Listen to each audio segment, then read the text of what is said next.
Ďakujem. To, čo budem dneska nejakým spôsobom rozprávať, niektorí Žilinčania mi odpustia a budú to počuť asi viacerý krát, ale kvôli tomu, že je to niečo, čím nejakým spôsobom žijem, a čo ma oslovuje a čo si myslím, že nejakým spôsobom vníma viacero ľudí. Ja som to nazval teda nejak tak, že zástava pozoruj sa a pozoruj divné, to slovo mi tam chýba, divné skutky Božie. Len ho nevidím. Tak myslím, že mi chýba. Je jeden text v Biblii, je jeden priamy biblický text. A ja teraz ozrejmím celý, možno taký ten kontext, že čo to znamená pre mňa momentálne a čo možno, že možno to niečo bude aj pre vás. Dobre? Tak, toto je fotka zo včera. To si je tu zo Štrby. Tam je Štrbené. Tak toto je tak, nad Štrbou fotka. Včera z diaľnice. A ja som išiel z východu, som bol na východe teraz nejaké 3 dní kvôli nejakým poradám a nejakým iným veciam. A často chodím po tej diaľnici okolo Štrby a na východ, na Prešov. A viackrát som videl, tam vytvorili nové parkovisko. To je toto. Ešte ho tam robia, bude tam krásna benzínka, ktorá to už zahnusí, ale momentálne je tam toto a sú tam lavičky. Tie lavičky sú nastavené takto, že keď sa tam sadnete, tak máte šancu pozorovať Tatry. A to parkovisko, celý ten priestor je tak nastavený, že je tam krásny výhľad na Tatry. A tu nie sú ešte nejaké lavičky, ktoré nie je vidno z tejto strany, a ktoré sú priamo tak dané na tom chodníku, že keď si na nich sadneš, tak máš priamo pred sebou tú krásu Tatier. Hej. A môžeš sedieť ako šofér, ktorý je možno nejaký sústredený úplne na jazdu, pretože ak šofér ideš, tak mnohé veci nevnímaš.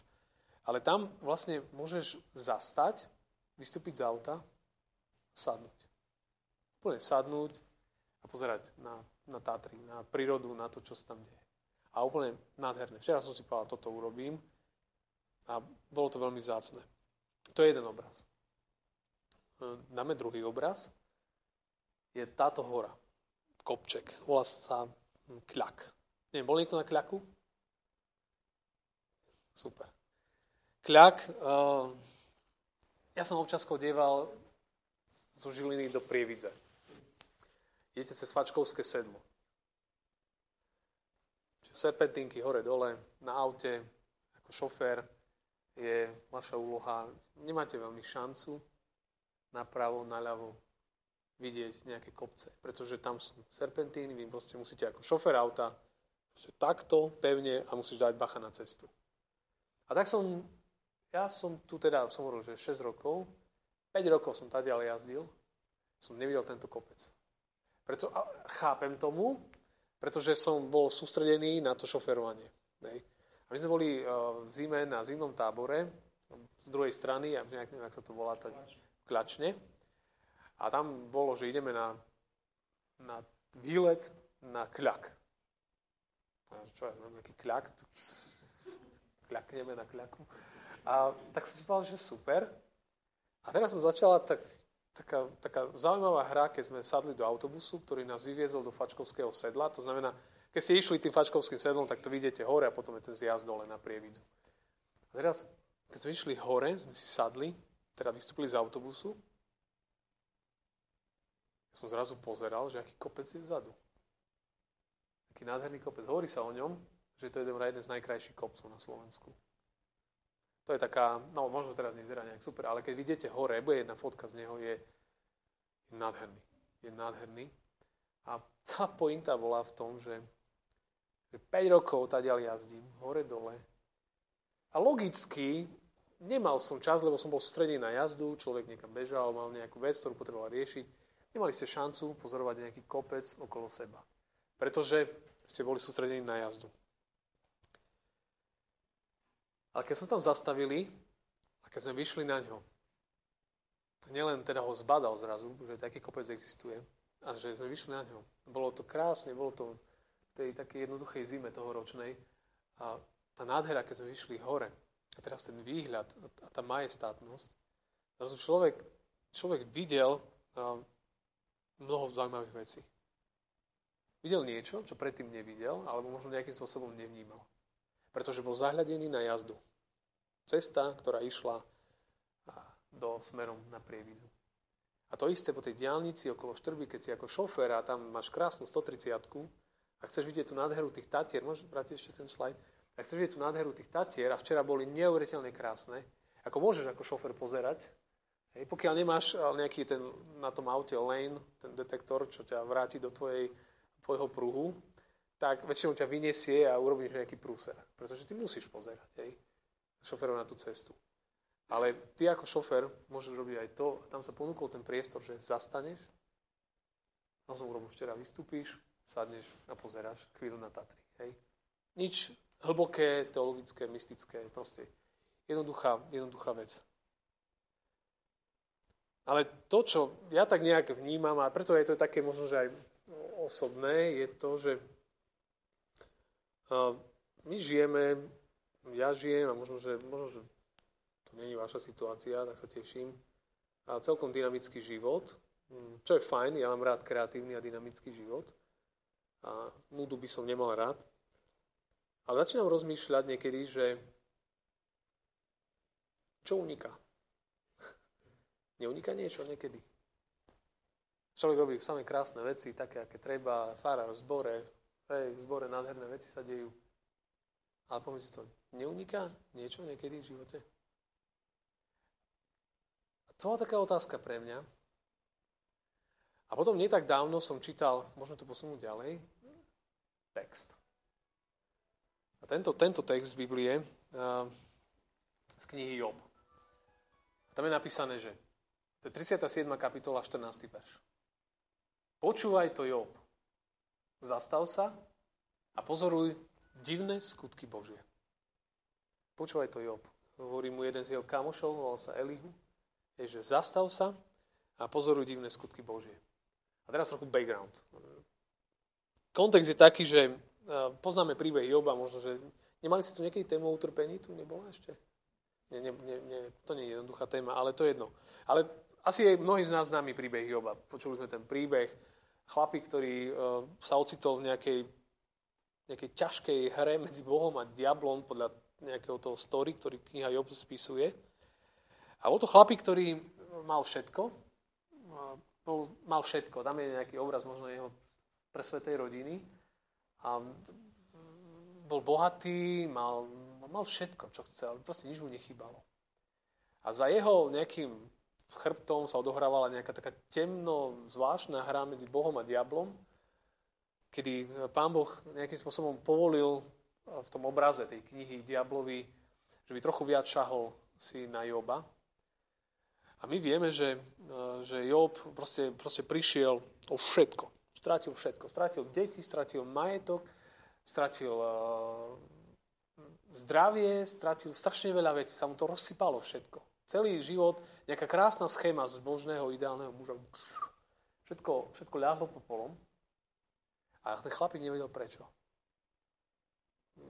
Nevedel. On nevedel ten background toho príbehu, ktorý my, keď čítame knihu Job, tak ju vieme. A ešte mal ženu, ktorá mala byť takou nejakou podporou a tá ešte sama ho povzbudzovala k tomu, aby sa takým väčším spôsobom rúhal voči Bohu. No, ale zdá sa, že Job, on celý čas vnímal, že Pán Boh tu je, že mal by konať, ale nekoná. Celý čas vnútorne vedel, že nič neurobil zle. On vedel. Ale nemal odpoveď. Vôbec nemal žiadnu odpoveď. A ten jeho život, keď čítate tú knihu, prvú, druhú kapitolu knihy Job, a prišli poslovia a povedali, že sa stalo toto. A ešte aj nedopovedali títo a prišli ďalší a povedali, že ja som tým rozmýšľal, to je neuveriteľná dynamika. Proste sa mu rúcalo všetko. Strašne veľa zásadných vecí v živote sa dialo. A Job s tým nejak musel zápasiť, že jeho život bol úplne taký dynamický život, ale šialene bolestivý. A možno ešte taký jeden tie obrázky je, že proste ocitol sa v situácii, že chlapík proste zle. Celé zle to bolo. Mal kamošov, ktorí na ňo krásne ukazovali prstom a mu chceli vehementne dokázať, že je to zlé s ním. Že je to s ním zle. Že to je kvôli nemu a tak ďalej. Nechcem rozoberať ten príbeh a nepomáhali mu veľmi. Niekto povedal, že najlepšiu vec urobili dovtedy, kým mlčali. Hej. To bolo najlepšie, čo mohli urobiť pre neho. Možno, že keď naozaj to je najlepšie utrpenie. A ja som videl taký obraz za tým. Obraz ľudských životov. A ja sa stretávam strašne, teraz nehovorím, že akože o sebe, ja žijem takisto dynamický život, ale stretávam s ľuďmi, s rodinami a možno, že to aj vaša situácia, možno, že nie, možno, že vás to ešte len čaká.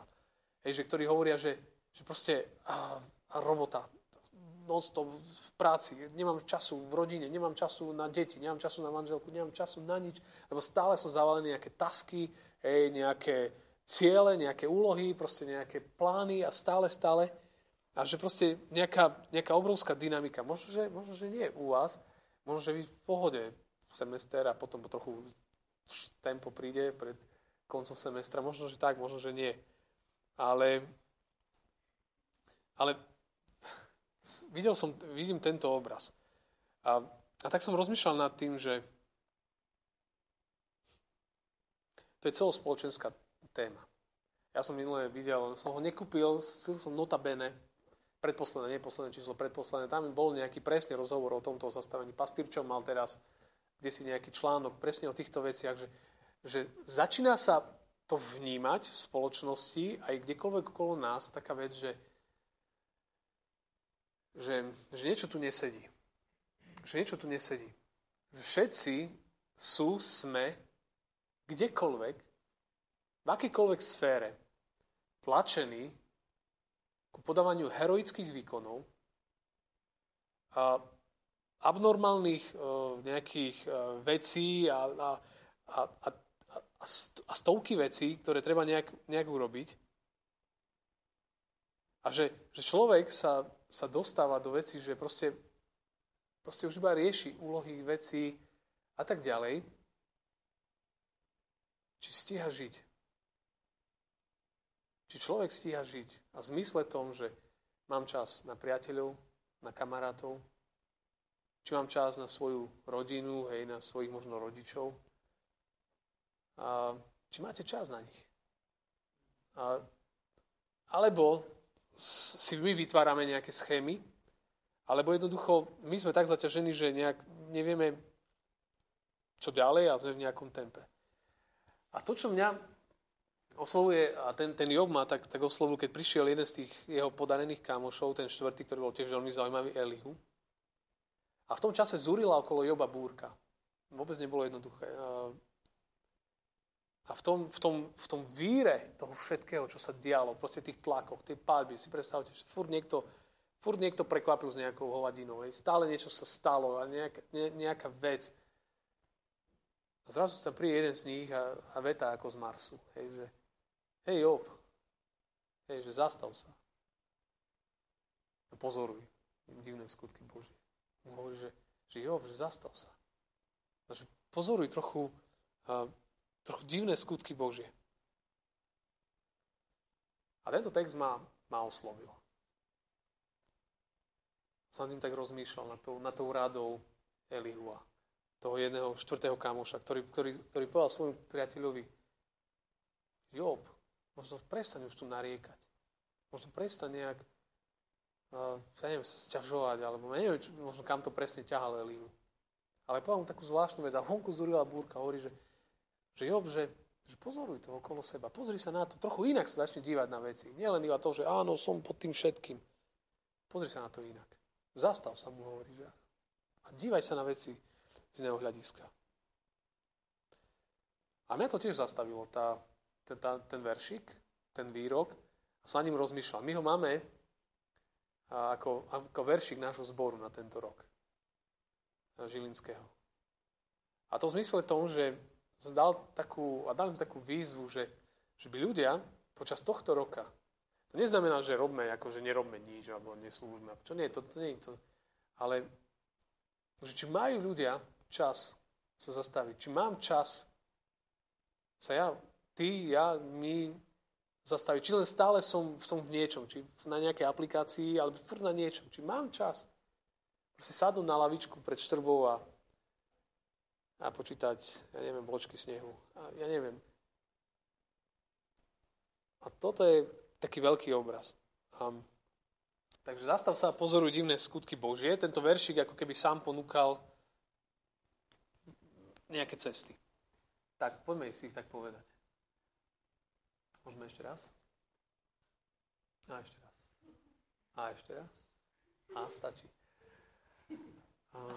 Také 3 výzvy mám, ktoré sú pre mňa aj v našom zbore, tak nejak snažíme aplikovať. Ale prvá vec, ktorá si myslím, že a ten Elihu povedal Jobovi, že počúvaj to, Job, hej, počúvaj ma. Hovorí, zastav sa. Povedal, že slow down. Zastav sa. Hej, že jednoducho, taká úplne jednoduchá praktická vec. Niekedy to nie je jednoduché. Pre ľudí, ktorí milujú pohyb, pre ľudí, ktorí sa cítia, že keď niečo nerobia, že nemajú hodnotu, pre ľudí, ktorí a si tam doplňme niečo, to môže byť celkom zložité. A zrazu sa iba zastaviť a možno nič. A možno nič. Ale tak zvláštne mu hovorí ten Elihu Jobovi, že Job, zastav. Normálne sa zastav. Ako keď idem rýchlo, čo treba urobiť, aby človek stumal?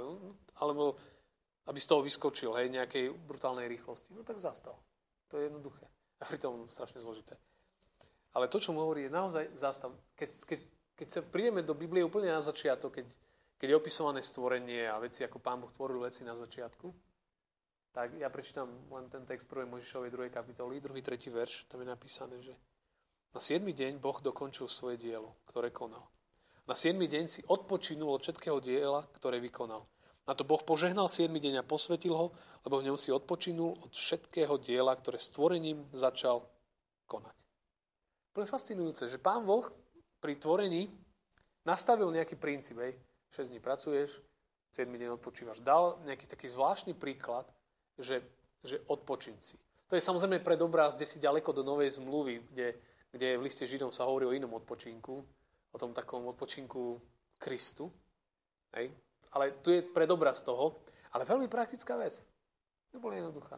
6 dní budeš makať, 7 deň daj si just relax. Hej. Alebo teda môžeme rozoberať, čo znamená ešte ten deň riešiť, ale pre mňa jeden taký zvláštny obraz, že ktokoľvek z vás, vám sa bude rozbiehať život a urobíte výšky a možno už teraz máte brigády a sa možno nejaký multitasking funguje, že sa musíte prepínať z nejakých úloh a rolí. A jedna z vecí, ktorá je veľmi taká, si myslím, že dôležitá, je, že zastav sa. Viete, ktoré je najdlhšie prikázanie? Sa mi zdá. Viete, ktoré? Najdlhšie, svojim dĺžkou vied. Pamätáš, že na sviatočný deň svetiť? My ho máme v prikázaní, keď máte 10 prikázaní, tak je tam krásna jedna veta. Pamätaj na deň to je ten druhý text, pamätaj na deň sviatočného odpočinku a sveť ho. 6 dní budeš pracovať a konať svoju prácu, ale na 7. deň je dňom sviatočného odpočinku pre Hospodina tvojho Boha. Nebudeš robiť nejakú prácu ani ty, ani tvoj syn, ani tvoja dcera, ani tvoj sluha, ani tvoja služka, ani tvoj dobytok, ani cudzinec, ktorý je v tvojich bránach, ani tvoj počítač, ani tvoj telefon, lebo za 6 dní utvoril Hospodin nebesa i zem, more i všetko, čo je v nich. A 7. deň odpočíval. Preto Hospodin požehnal deň sviatočného odpočinku a posvetil ho. Taký zvláštny obraz, ale je to najdlhšie prikázanie. No, tam zvláštne Pán Boh hovorí, že tvoj vôl, tvoje stádo, proste to, čo ti prináša obživu a toto všetko, aj toto všetko nech zastane. Proste zastaň. Proste zastaň. Just relax. A pre mňa je to taký obraz, že každý deň si nájdete čas. Nájdime si čas, kedy zastaneš. Nie je večer o 10, keď odkvecneš do postele. To nie je zastanutie, to je odpadnutie. Ale vážne, v priebehu dňa nájdi si chvíľu, kedy jednoducho zastaneš. Ja to vždycky, tým, že ja mám takú ultra flexibilnú, neflexibilnú pracovnú dobu, že ja môžem si nájsť niekedy v priebehu dňa, že nájdem chvíľu, že jednoducho proste sadnem do obývačky, urobím si nejakú vodu, vyložím nohy, pozerám do blba. Hej. Ale akože nie do blba, ale pozerám len tak na našu džungľu kvetinovú, ktorú máme. A moja manželka je taký milý maniak do kvetov a naša najmenšia kvetinka obývačka je asi taká. Nevážne, ja nemusím chodiť do lesa, ja si sadím v obývačke do kresla. A mám jungle doma. A už nám padajú, musím ich niekam premiestniť, tie kvety sú veľké. Ale jednoducho, vážne, nájdi si v priebehu dňa jednoduchý čas, možno aj na škole a kdekoľvek, proste, kde budeš sám. Kde budeš ty. A nie je tvoj telefon, ale ty sám. Hej? A proste budeš chvíľu, zastav sa sám, len tak. Možno nemusíš nič. Možno buddhisti by dali ďalšie kroky, ale možno, že stačí z začiatku len sadni si. To je vodne. V týždni má 7 dní, jeden deň. Naozaj skúste ho odtiahnuť, že ten deň bude. Ja neviem, či pri vysokoškolákov je 6 dní voľno, jeden deň pracuješ, alebo 7 dní pracuješ, neviem, ako momentálne fungujete, či na brigádach stále, alebo 7 dní je voľno, neviem, ako momentálne, ale predpokladám, že nie, že treba chodiť aj do školy a cviká sa učiť. Ale to je možno aj do budúcnosti. My keď sme prišli aj do zboru, sem do Žiliny, my sme rovno povedali, že s tými, keď sme rozprávali, že my budeme mať jeden deň, že budeme mať deň voľný. Že neprijeme na žiadnu akciu v ten deň. Pokiaľ je to možné. Hej. A sme to rovno nadefinovali v cirkevnom zbore, že pondelok, pokiaľ je možné, je deň, kedy my s mojou ženou robíme, čo chceme, kde chceme, ako chceme, kam chceme. Proste je ten deň, je náš. To je jednoduché v týždni, jeden deň minimálne. V mesiaci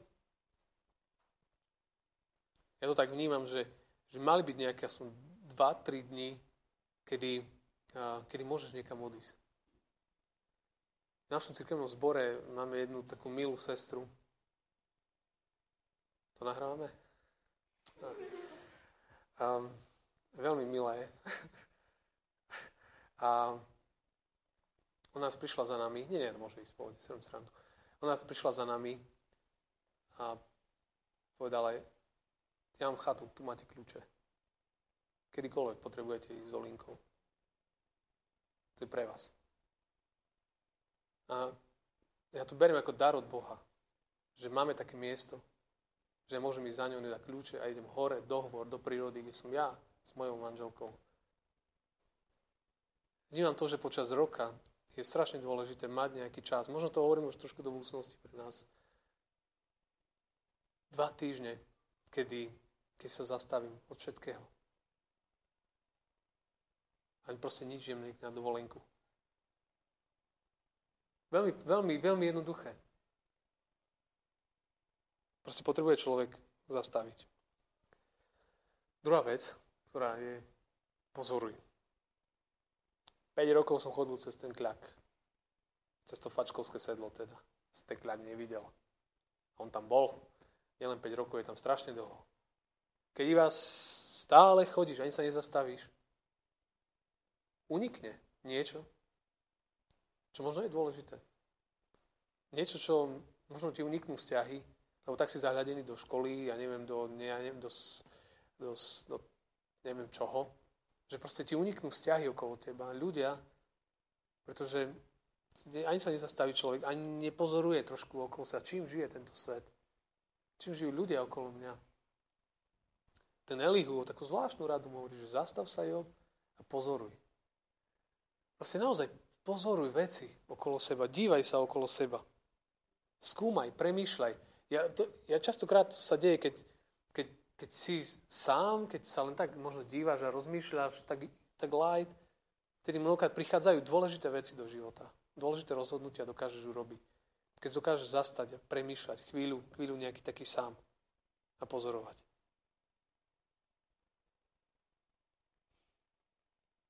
A to je podľa mňa veľmi, veľmi také dôležité. A možno modliť sa a tak, premýšľať o živote, pozorovať veci. A práve keď som nad tým textom rozmýšľal, tak mi prišiel na vtedy jeden text z 1. Mojžišovej 24:63. Kto mi ho ocituje? Ja ho ocitujem. Keď sa chýlilo k večeru, Izák vyšiel na pole rozjímať. To je úžasné. Izák, keď sa schýlilo k večeru, čo urobil? Vyšiel na pole rozjímať. Hebrejčina tam sa hrá so slovíčkami, to slovo, ktoré tam je rozjímať a jeden z ekvivalentov je modliť sa. Ale rozjímať to už cítime, to slovo má ten akcent. Ale Izák v tej prvotno pospolnej biblickej spoločnosti išiel na pole, išiel tam rozjímať. Sa modliť a pozorovať veci. Viete, čo sa udialo ďalej, jak ten verš pokračuje? Ja vám prečítam, lebo to má dobré pokračovanie. Nehovorím, že to tak vždy musí byť. Keď sa chýlilo k večeru, Izák vyšiel na pole rozjímať. A v tom pozdvihol oči a zazrel prichádzať ťavy. Aj Rebeka pozdvihla oči a zazrela Izáka, zosadla z ťavy a opýtala sa sluhu, kto je tam ten muž, ktorý kráča poľom k nám ústrety. A sluha odpovedal, to je môj pán. Tedy vzala závoj a zahalila sa. Potom sluha vyrozprával Izákovi všetko, čo vykonal. Izák si ju uviedol do stanu svojej matky Sáry. Vzal si Rebeku za ženu a zamiloval si ju. Tak Izák našiel útechu po smrti svojej matky. To bolo také úsmevné pre mňa, že išiel na pole rozjímať. A kto prišiel? Manželka. Nie je to krásne, taká čistá romantika. Ale že išiel na to pole a tam rozjímal a zrazu benefit. Z rozjímania prichádza žena. No, to robím srandu trochu. Násilňujem slovo, ale trošku mi ten obraz tam zostal. Že keď zastaneš a začneš trošku rozjímať, premýšľať o veciach, o živote, ten benefit príde. Neviem, že to bude zrovna manžel, ale ten benefit vždy je. Môže to byť úplne rôzny. Možno, že len si uvedomíš niečo vo svojom živote. Niekedy máme strach zostať sami so sebou. Lebo sa bojíme samých seba. Alebo možno by sme si museli položiť otázky, na ktoré nechceme odpovede. Alebo sa teda bojíme odpovedi. Alebo sa bojíme na nich vôbec na tie odpovede na to dostať. Ale možno, že naozaj zastav sa a rozjímaj. Pozoruj, aký bol deň. Jak som žil dneska? Aký bol týždeň? Som to preflákal, premárnil?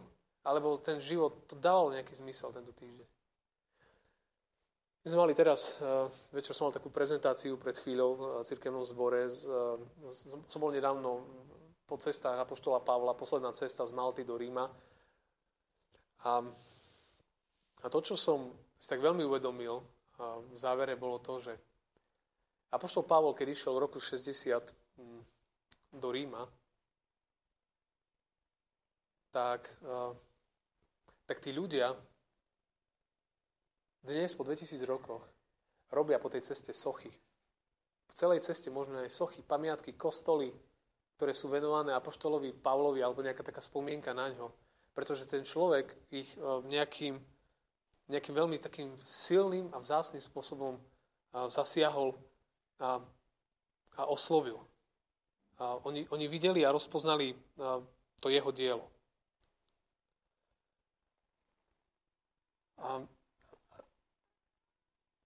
Ja tak vidím tiež,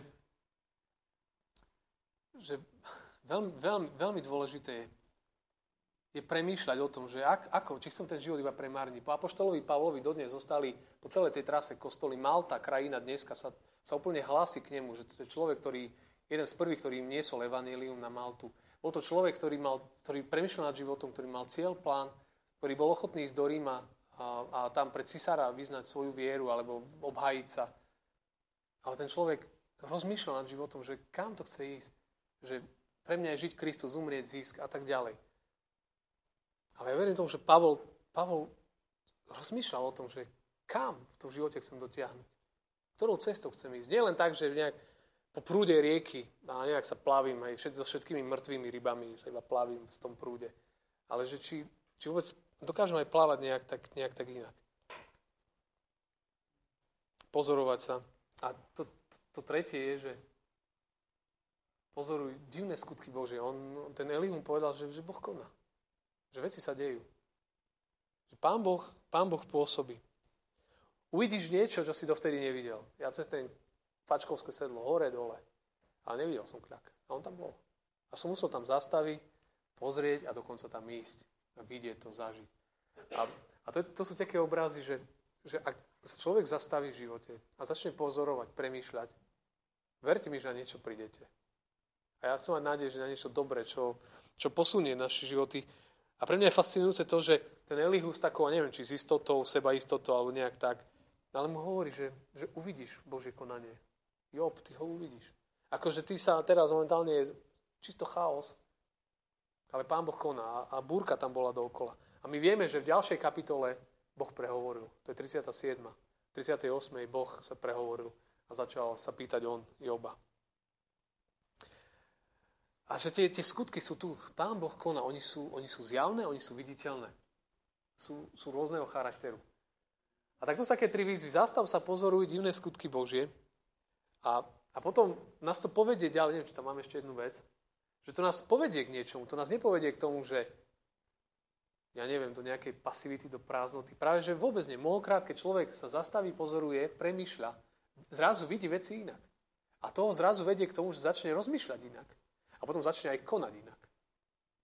Už nechce ísť touto cestou, ako vyšiel, ale chce ísť nejakou úplne inou cestou. Čiže tieto tri veci nakoniec, ja verím tomu, že človeka vždy dovedú k tomu, nedovedú do pasivity, lenivosti a neviem čoho, ale dovedú ho k tomu, že možno veci uvidí inak a možno sa sústredí na iné veci. Možno začne veci inak robiť. Nie len tak, ako doteraz. Možno niekedy naozaj treba sa zastaviť a premýšľať. A ja vám chcem povedať, že nič nám neutečie. Mňa úplne fascinuje zo starej zmluvy, keď išli Izraelci po púšti. Ako im Pán Boh dával manu? Ako to riešil? Staral sa o nich, dostávali manu, hej, nebeský nejaký pokrm, každý deň. Akurát deň pred sabatom bola double, hej. Bola dvojnásobná dávka. A ak si chcel nechať z jedného dňa na druhý deň, keď si to chcel jesť, už to bolo nechutné, hej, bol to humus.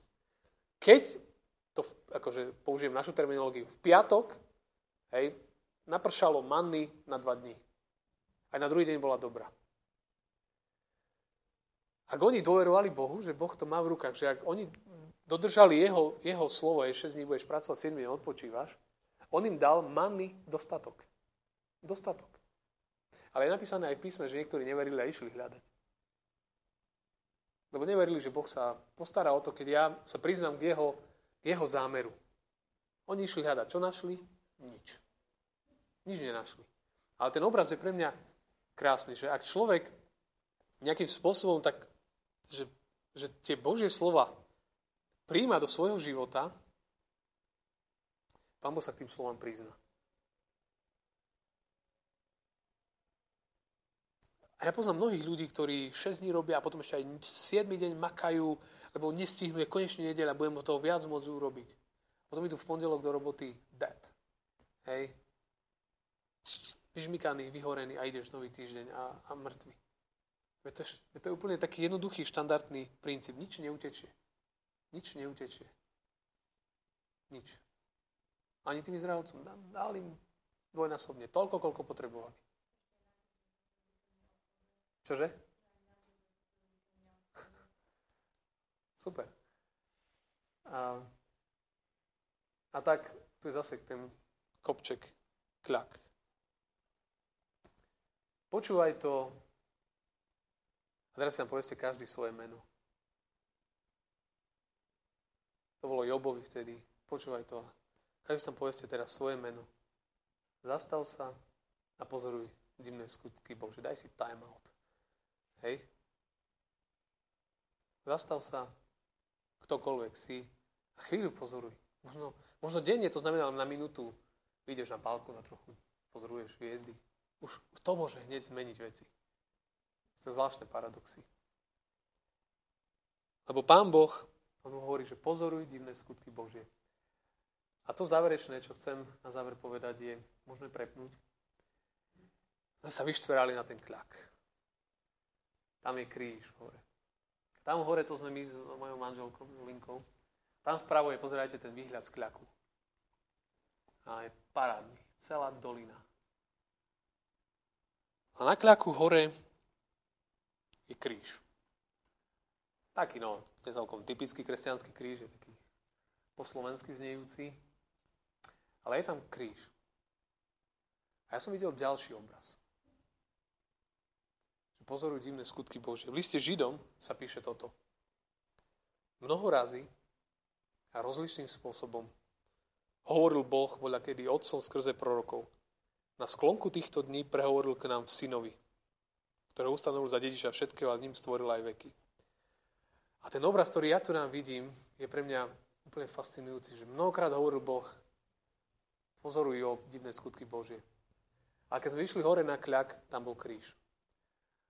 A som si uvedomil, že toto je ten najväčší a najhlasnejší Boží skutok. Kríž.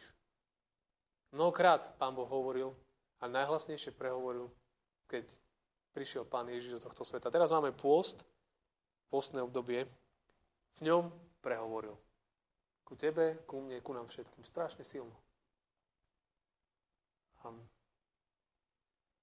A hovorí v ňom, skrze neho.